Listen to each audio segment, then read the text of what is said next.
There is no sound quite as satisfying as the sudden, horrifying realization of an entitled person getting exactly what they asked for. I've been sitting on this story for years, keeping it locked away in my memory like a trophy. It's a story about a tyrannical boss, a nightmare customer, and a perfectly executed plate of absolute, freezing cold revenge. Let me take you back to a time when I was just a naive teenage guy, grinding away at a fast food franchise, about to learn how a single, unheated blueberry muffin could destroy a corrupt manager's entire career. Let me set the stage. It was the late 90s. I was 18 years old, saving every penny I could from my minimum wage shifts to pay for my upcoming community college tuition. I worked at a massive burger franchise, one of those places with sticky floors and grease in the air. I actually liked the hustle. The problem was my store manager, a guy named Richard. Richard was the kind of petty tyrant who got off on making teenagers miserable. He routinely stole our tips, altered our time cards to shave off overtime, and demanded absolute perfection while he sat in the back office reading magazines. Richard had a strict rule.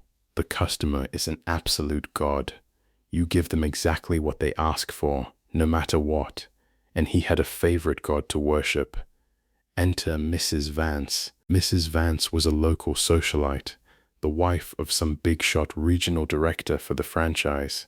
She was the ultimate Karen before the term even existed. She treated the staff like we were peasants, snapping her fingers at us, sending food back for being the wrong shade of brown, and constantly demanding free items.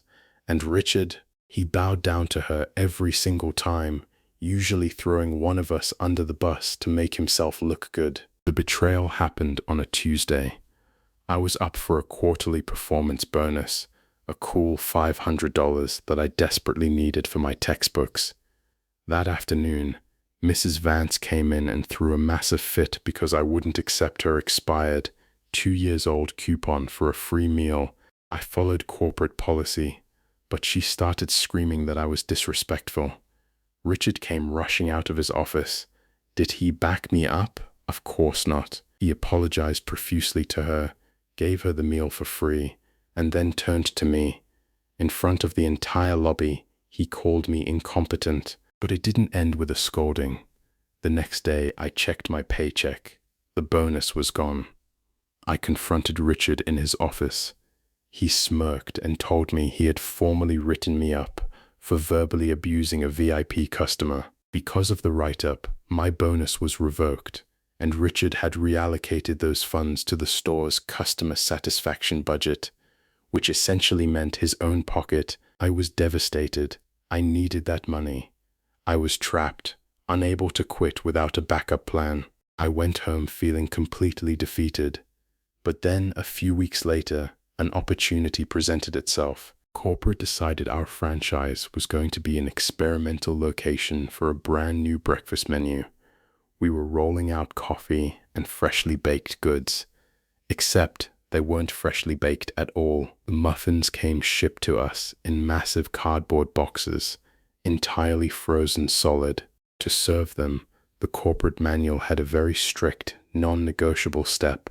Place frozen muffin in the industrial microwave for exactly 30 seconds before serving. Richard taped the manual to the wall and threatened to fire anyone who deviated from the corporate instructions by even a second. Fast forward to a busy Sunday morning shift. The lobby was packed. The door swung open, and in walked Mrs. Vance, flanked by 3 of her equally snobby friends. She wanted to show off her VIP status to her entourage. She marched straight to my register, completely ignoring the line of people behind her, and loudly ordered the new blueberry muffin and a black coffee. I gritted my teeth, smiled my best fake customer service smile, and processed the order.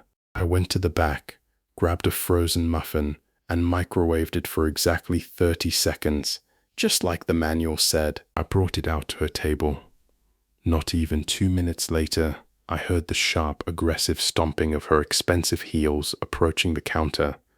She slammed the plate down on the pristine stainless steel, "This muffin is too hot," she barked, her face turning red. "I want one that isn't heated up. This is unacceptable." I took a deep breath. "I'm sorry, ma'am," I said politely, "but we actually have to microwave them. They come to us completely frozen from the distributor." She scoffed loudly, rolling her eyes so hard I thought they might get stuck in her skull. "I don't care about your excuses," she yelled, drawing the attention of the entire restaurant. "I want a muffin that wasn't put in the microwave. Give me exactly what I asked for." Then, in a classic power move, she aggressively spun around and marched back to her table of friends to complain about how incompetent the staff was. Richard popped his head out of the office, having heard the commotion. He glared at me. "Give her exactly what she asked for, right now, or you're fired." It was like the heavens parted and handed me the perfect weapon. Richard had just given me a direct, undeniable order to follow the customer's exact demand, bypassing corporate protocol. I walked into the walk-in freezer.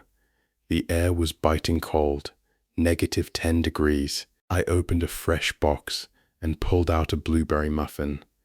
It was cold as ice, hard as a literal rock. The moisture had frozen the thin paper wrapper directly into the dough. If you threw this thing at a window, it would shatter the glass. I placed the frozen hockey puck onto a clean plate.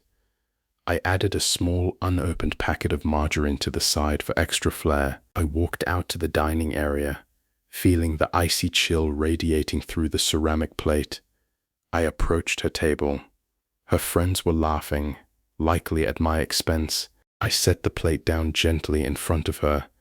I looked her dead in the eyes and said, in my absolute sweetest, most professional customer service voice, "Here is your muffin that has not been put in the microwave, exactly as you ordered, ma'am." I saw the initial look of smug victory on her face turn into profound confusion as the freezing cold air hit her face. But the cool guys never turn around to look back at the explosion. I immediately spun on my heel and walked briskly back behind the counter, hiding out of sight near the drive-through window. 5 seconds later, I heard it, a loud, dull thunk as she tried to stab it with a plastic fork, followed by an audible gasp of sheer disappointment and embarrassment from her friends. They left in a hurry shortly after. When I finally went out to clean their table, it was a masterpiece of defeat. The muffin was still sitting there.